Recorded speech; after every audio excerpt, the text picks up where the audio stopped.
邮政公司发行国家的邮票，虽然是小小这一张邮票，除了典藏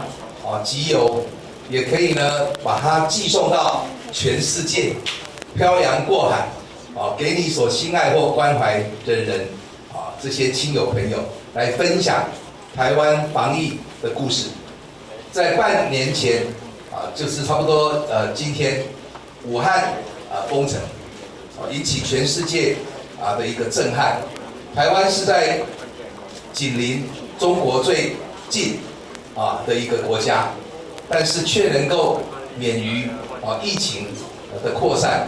这个真的是全民团结防疫的成果。交通部作为防疫国家队的一员，我们会坚守岗位，继续在蔡总统还有苏院长的领导之下，就像这个邮票上面的8个字，就是呢，团结防疫，战胜病毒。这个跟大家分享，也感谢各位，谢谢。谢谢我们中华邮政代表国家，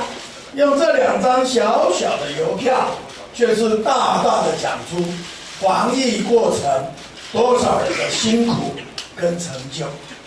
邮票是国家的名片，从邮票可以看出一个国家重视什么事情，可以从邮票展现一个国家的美学、艺术、印刷、发行种种的能力。今天，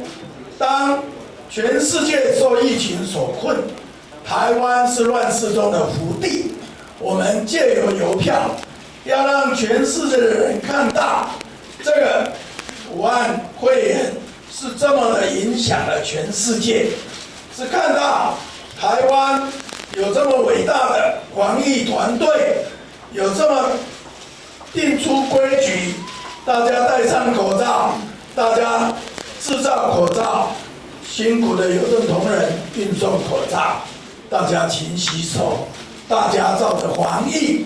的 SOP， 所以今天我们台湾才能防疫做到这个水准，